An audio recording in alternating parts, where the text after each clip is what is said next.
Hai, hari ini kita akan pergi bab 2, perniagaan, tentang pengurusan sumber fizikal dan teknologi.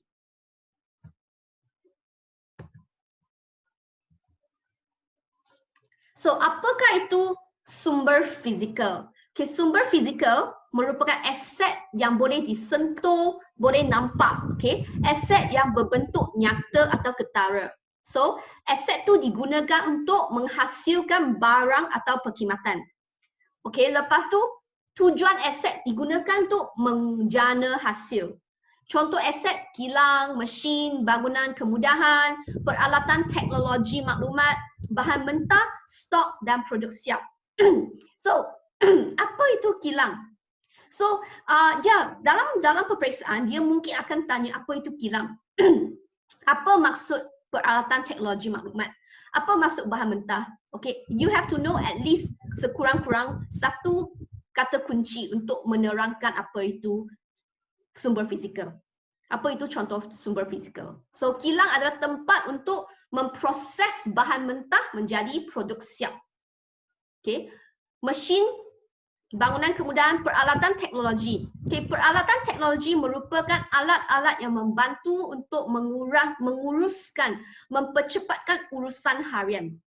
Okay, I repeat, alat teknologi maklumat ialah sumber fizikal yang digunakan untuk memudahkan atau mempercepatkan urusan harian.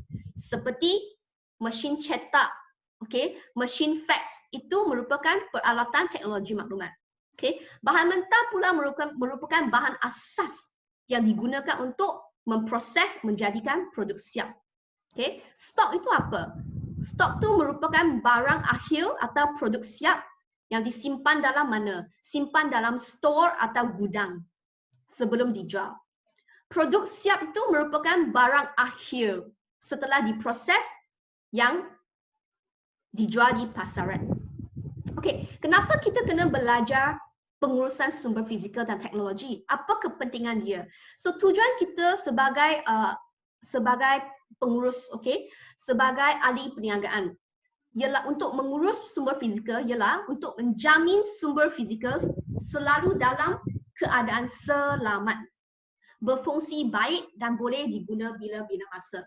So contohnya bila you ada kilang, you ada mesin. So kalau you kena memastikan kalau you nak guna mesin tu selamat digunakan, dia tak akan meletup. Okay, so mesin tu boleh boleh digunakan berfungsi baik dan boleh digunakan bila-bila masa. That's why you have to learn how to manage, okay, how to mengurus sumber fizikal. Okay, terdapat dua prosedur mengurus sumber fizikal. Okay, I repeat, terdapat dua prosedur, dua step untuk mengurus sumber fizikal. Step pertama ialah memberi perlindungan insurans dan keselamatan. So when you have machine, you have kilang, okay? So you kena macam mana menjaga dia, okay? So ada dua step. Step pertama ialah perlindungan insurans dan keselamatan. Kenapa kita perlu memberi perlindungan insurans kepada sumber fizikal? Senang, sebab kita ingin melindungi, kita ingin mengurangkan risiko. Mengurangkan risiko, contoh risiko adalah kebakaran, kecurian, kebanjiran, okay? So, kenapa kita ingin mengurangkan risiko? Sebab untuk meminimumkan kerugian. Okay, so bagaimana kita memberi perlindungan insurans kepada sumber kilang? Senang je, kita beli insurans. Insurans apa? Insurans kebakaran, kecurian, kehilangan stok barang, penghantaran stok tertangguh dan lain-lain. Okey, apa itu insurans penghantaran stok tertangguh? Maksudnya, contohnya sekarang COVID-19 kan. COVID-19 beberapa minggu lalu di Kuala Lumpur terdapat peristiwa kekurangan roti gardenia dalam pasaran. Sebab kilang gardenia tidak dapat menghasilkan roti yang secukupnya. Kerana penghantaran tepung tu tertangguh. So bila kilang gardenia dia tidak dapat menghasilkan roti sebab tak ada tepung hantar lewat, dia mengalami kerugian kan, sebab dia kena bayar sewa, dia kena bayar mesin tu, dia kena bayar pekerja duit upah kan.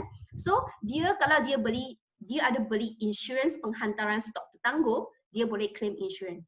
Ni adalah untuk meminimumkan kerugian. Seterusnya kita tengok apakah itu perlindungan keselamatan. Kenapa pentingnya untuk melindungi keselamatan sumber fizikal?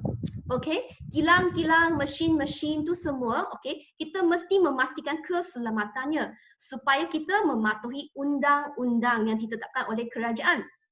Okey, contoh undang-undang ialah Akta Kilang dan Jentera. Okey, salah satu contoh keselamatan ialah bila pekerja di tapak pembangunan tu masuk tapak pembangunan ingin bekerja, dia kena pakai topi, dia kena pakai glove, dia kena pakai mask tu semua. So kenapa pekerja tu perlu dilindungi daripada keselamatan untuk mengurangkan kemalangan. Kemalangan tu membawa kerugian kepada perniagaan. Okay, so contohnya memastikan keselamatan bangunan, kilang, pekerjaan untuk mematuhi undang-undang. Sebab kalau tidak mematuhi undang-undang, lesen perniagaan akan ditarik dan dia akan kena saman. Okay, so juga ingin mematuhi piawaian keselamatan yang ditetapkan. Okay, contoh keselamatan. Cara-cara keselamatan ialah memasang CCTV, memasang pemadam api. Okey, pekerja pula diajar untuk mengendalikan mesin. Okey, untuk keselamatan pekerja.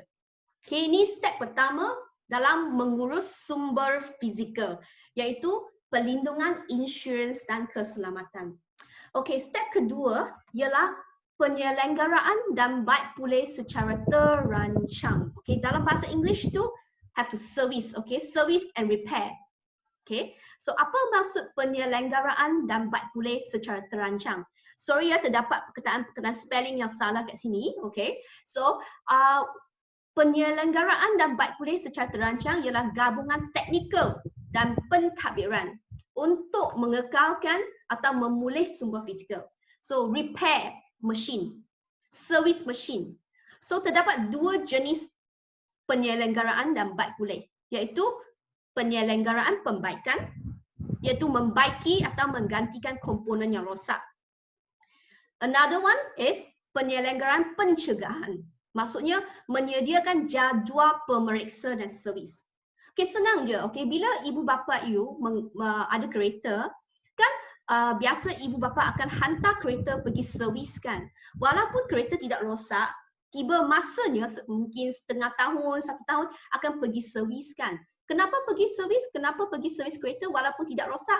Untuk apa? Untuk tujuan apa? Supaya kereta tu boleh guna lebih lama sikit, supaya kalau kereta tu rosak tak akan melibatkan kos yang banyak, supaya kalau balik kampung kita kena servis kereta sebab memastikan kereta selamat digunakan. Sama saja dalam perniagaan. So, tujuan untuk penyelenggaraan adalah untuk apa? Memastikan selamat digunakan. Okay, contohnya mesin tu selamat digunakan. Okay, dapat memanjangkan hayat. Mesin tu boleh digunakan lebih lama sikit. Mudah digunakan dan tahan lasak. Meminimumkan kos operasi. Ia dapat meminimumkan kos sebab dia tak akan selalu rosak kan. Okay, memenuhi keperluan undang-undang, okay, mengikut law, okay, mesti untuk servis, okay, wujud suasana kerja yang kondusif dan produktif. Okay, ni dua step, dua cara, dua prosedur untuk mengurus sumber fizikal, okay, iaitu perlindungan insurans dan keselamatan dan penyelenggaraan dan baik pulih secara terancang.